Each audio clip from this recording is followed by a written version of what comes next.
அவரு பின்னாடி இருக்கிறது இந்த விசில் அடிச்சான் குஞ்சிகள் தான் பின்னாடி இருக்கு. அதுக்கப்புறம் அவர் பேசும்பொழுது விஜய் வெளிய வா, வெளிய வான்றாங்க. வீட்டுக்கு ஒரு விஜய் இருக்கான். என்ன கான்ஃபிடென்ட்ல அவர் பேசுறாரு? என்ன தைரியம் விஜய்க்கு? அப்படின்னு எதிரில தாக்குதல் அதிகமாயிட்டே இருக்கும் சார். வீட்டுக்கு ஒரு விஜய் இருக்கிறது உண்மைதான். யார் இல்லைன்னா ஓகே. வீட்டுக்கு ஒரு விஜய் இருக்காரு. வீட்டுக்கு ஒரு தாவேக்கா ஓட்டு கட்டாயமாக இருக்குது. அதில் ஒன்றும் மாற்று கருத்தே இல்லை.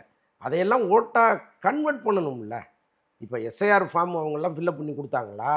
அதையெல்லாம் நீங்கள் மானிட்டர் பண்ணீங்களா? யாரையெல்லாம் கூட்டிகிட்டு நீங்கள் வந்து எஸ்ஐஆர் அந்த பணி நடக்கிற இடத்துக்கு போயிருக்கீங்க? அந்த கேள்விகள்லாம் இருக்குல்ல. இப்போ திமுகவும் அதிமுகவும் அந்த வேலையை பார்த்தாங்க. நீங்கள் பல ஊர்களில் பார்த்துருக்கலாம்.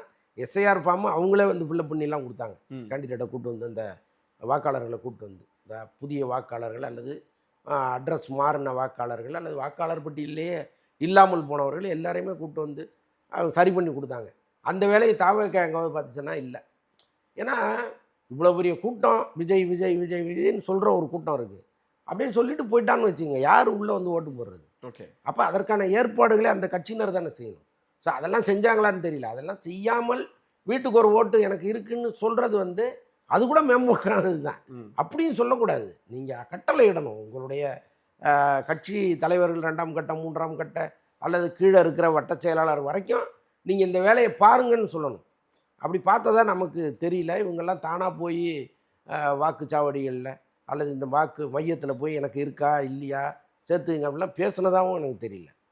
குரல் பேசுறாரு சார், அதை ரசிக்கிறாங்க, கொண்டாடுறாங்க. விஜய் அவர்களை அவர் பேசுகிற அந்த 15 நிமிஷம் டு 20 நிமிஷமும் அவரை ரொம்ப எங்கேஜிங்காக வச்சுக்கிறாங்க அங்கே இருக்கக்கூடிய உறுப்பினர்களாக இருக்கட்டும் செயலாளர். நம்ம அதை தான் நாங்கள் சொல்கிறோம். ரொம்ப எங்கேஜிங்காக பேசுகிறாரு, ரொம்ப இன்ட்ரெஸ்டிங்காக பேசுகிறாரு.